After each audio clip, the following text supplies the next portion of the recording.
And good morning! We're doing a little bit of a game review on Final Frontier. I really don't think it's a game that people would be interested in streaming at all, or else I would have done a little tiny series about it. So with this, Final Frontier is still in open, still in early access, so the developers are working on it. It is a resource management game, just like Banish or Frostpunk. But it's a little bit more similar to Banish, just because Frostpunk, I would argue, is a little more story-driven. This game is definitely not story-driven in the slightest. It is basically you're just trying to build up your community, get more people, keep building, expand, and getting more and more resources. So you start out, just kind of like how I am now. You got to do the very beginnings of it, and the beginnings is usually somewhat the most difficult. The beginnings are usually somewhat the most difficult. You're just trying to get started, get going. You can speed up the process or not. You manage your professions. How many I don't know why no one's assigning. Yes, I know. There's a house shortage. Jesus, I can't do anything about it. Then there's multiple tiers of buildings, buildings and everything else. Once you get going, and you have defenses, and you can do decor, which I guess is neat. And look at that. Oh. So now I can start building. Because my town center's done, I can actually build some stuff. So I'm gonna go with a couple houses. Definitely want to get some food on the way. Hunter cabin, nah. Forger shack.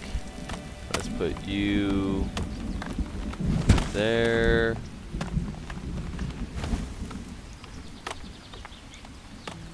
Smokehouse is good. Fishing shack. Yes.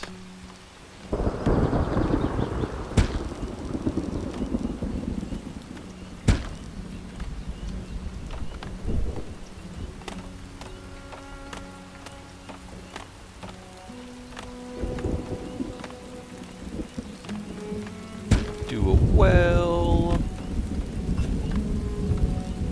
Need some firewood.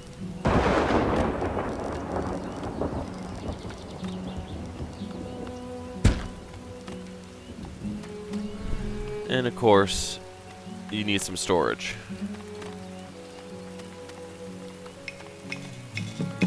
Yes, food stocks are low. Yes, I need more stuff.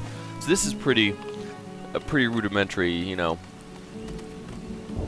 town. I'm gonna fast forward and kind of get a little further along gameplay to show you guys a couple of things or two.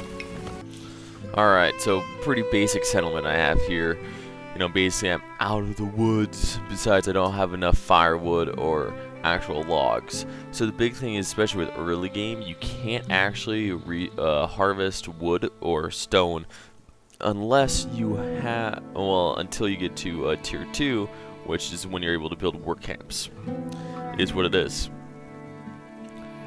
So you have to keep things being harvested, and I got a bunch of stuff highlighted to be cleared, so I have a steady stream of resources. Then for food, so the nice thing about this game compared to others is you have to deal with food spoilage. So you can see how much food I've produced, consumed, and spoiled. Now, just for me playing this game before, you want to keep a close eye on this, on the spoilage one, and build buildings in order to help keep that under control. Because can produce tens of thousands of food a year, more than what my settlement needs. But because of all the stinking spoilage, it just turns into a pain in the ass. So this is pretty rudimentary settlement. You definitely want to keep your houses a little clumped together. Leave room for some bigger pieces to go in there, because you can't just purchase an upgrade.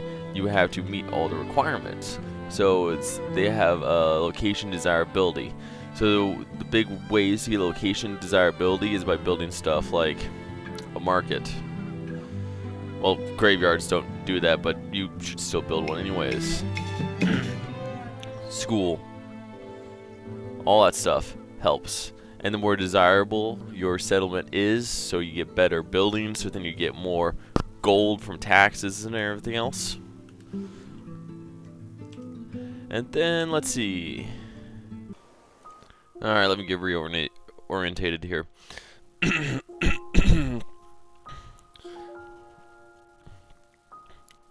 Alright guys, so this is actually my settlement.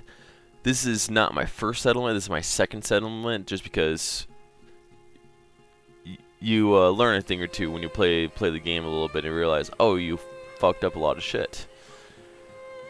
So here's what's my housing, here's my big primary buildings, here's a second layer of protection I'm working on building, because unlike Banished, there is actually raiders that will come, so you need to protect your building and your occupants and everything like that.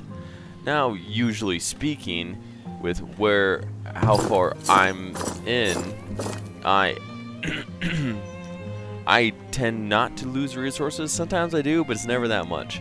So just some defenses, you know, honestly, these guard towers, lookout towers, definitely worth it. You know, I could have a couple more guardsmen or less lookout towers, or I'd rather just have the lookout towers. And so then you see a lot more resources and everything, but still just trying to juggle, improve. Basically, you know, my major holdup is I'm working on trying to build just more tools, and then I don't think I even built an armory yet for my troops. But on the bright side, got a lot of cows. See? Look at all these cows. So this, I wouldn't even call this necessarily a late game, or I'm not really sure. Maybe this is considered late game. I'd call this more medium game. But would I play this game again? Absolutely. You know, sometimes, guys, that you just need to sit down and do some resource management, not necessarily fighting anything, but with the nice twist. The nice twist of actually having raiders come and you need to be prepared and have some guards and everything. I think it adds a lot, especially with the food spoilage. Also adds just a shit ton to the game depth and everything. I would like at some point for them to do a story mode. I don't know if that's in the works or not, but or just story mode, or just again more buildings. Add, basically you have 3 tiers of stuff, but sometimes even tier 3 isn't that much depending on what it is. So just keep, I know, pushing the game more, because I know at least with Banished there was, you know, there's tiers for days. Would I play Final Frontier again? Absolutely. I personally think it is, you know, I think Banished is a great game, don't get me wrong. Wrong about it, but I just think I like where the Final Frontier is going. You know, it's not, Banished will always hold a special place in my heart, but Final Frontier is probably going to be the new resource management game that I once a year had to sit down and binge and play for 2 days straight. Final Frontier, on a scale of 1 through 10, I'd give it 8, just because there's always room for improvements. Alright guys, have a good one. Remember, like and subscribe.